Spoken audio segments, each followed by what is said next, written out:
Welcome back to the Team to Beat Miami Heat podcast, your one-stop shop for daily Miami Heat content. My name is Amir. For today's episode, I want to talk about the Miami Heat's rookie Kel'el Ware, how he has been sent recently to the Skyforce, the Miami Heat's G League affiliate, and I want to talk about what this means for his development and for his future on this Miami Heat team.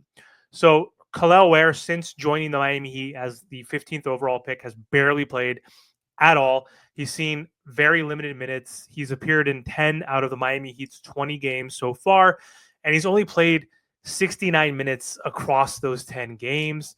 And with that, he's contributed to 24 points total across those 10 games, 16 rebounds, 5 blocks. He's shooting 40% from the field, which is just atrocious for a big. And he's shooting 28.6% from beyond the arc on low three-point attempts. These numbers reflect a player who is adjusting to the NBA speed, pace, physicality, and a player who's not simply playing enough and not getting the repetitions that he needs on the NBA level. And so I think the rationale behind sending him to the G League is that he's still raw. He still needs to learn the Miami Heat system, and he needs the training and he needs the playing time, and he'll get that with the Skyforce. So Eric Spoelstra mentioned and emphasized that it's important for him to get game reps for his growth. And he said the next logical thing is to try to get him some time, get him some game minutes. Again, like I mentioned, needs minutes ideally if he could in the NBA, but we need to do that in the G League. So he's going to have more opportunities to learn impact winning while playing with the G League, and he has an opportunity to refine his skills in a somewhat competitive setting. Because it's going to give him an opportunity to also develop confidence, because I think he's going to be head and shoulders above certain players in the G League. I think he's going to obviously make some mistakes. I think defensively, like in terms of rotation and getting the right spots. But offensively, I think he's going to, in terms of rebounding, I think he's going to look really good in the G League. So it makes sense because right now he's not even in the rotation. And if he wants to become part of that big man rotation, then he needs to show out and dominate in the G League. So in his G League debut, Kel'el Ware did impress with 17 points on 7 for 14 shooting, 12 rebounds, and 2 blocks over 27 minutes, contributing to the Skyforce's victory. They beat the Chicago Bulls G League team. I don't know what the hell they're called, but I think they won like 102-81. But his performance showcased his potential to dominate in the NBA. It provided valuable insights into the areas where he needs to improve. So Miami Heat's coaching staff has basically said they want him to improve and in the pick and roll. That's primarily the way he's going to be contributing on the offensive end, and those are going to be the schemes that are going to draw up for him.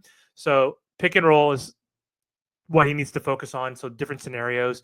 Miami's coaching staff is also concentrating on enhancing Ware's defensive positioning and his drop coverage and pick and roll coverage. So getting that consistent playing time in the G League will allow the coaching staff to provide that feedback, and he'll have more reps and time, and he'll be able to look at the film and see in real-time situations how he can improve to accelerate his readiness for contributing to the Miami Heat on the NBA level.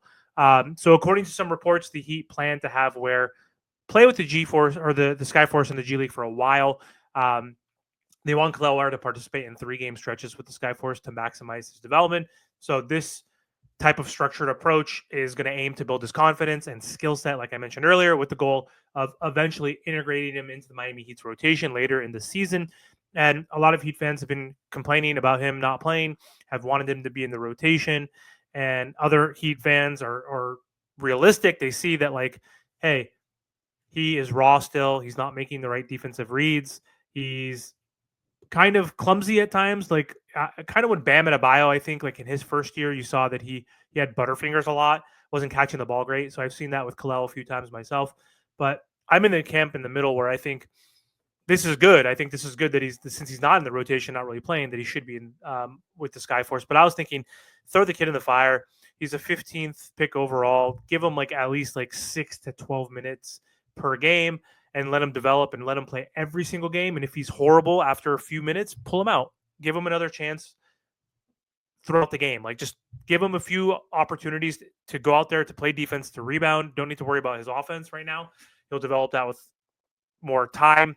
But yeah, he's been polarizing. A lot of Heat fans are upset that he hasn't been in the rotation, hasn't been playing. But I think it's a good thing that he's going to be playing and developing in the G League. So let me know what your guys' thoughts are with Eric Spoelstra's strategy with putting Kel'el Ware there. I think it makes sense to have him play there for the next 10 games or so, or 15 games or so, then get him back when there's like 45 games left in the season and just put him in the rotation so he can get that repetition. So we'll see. But anyway, let me know what your opinions are on the Kel'el Ware situation. So don't forget to comment, like, share, and subscribe to the channel. Thanks for watching, and I'll be back with another video soon.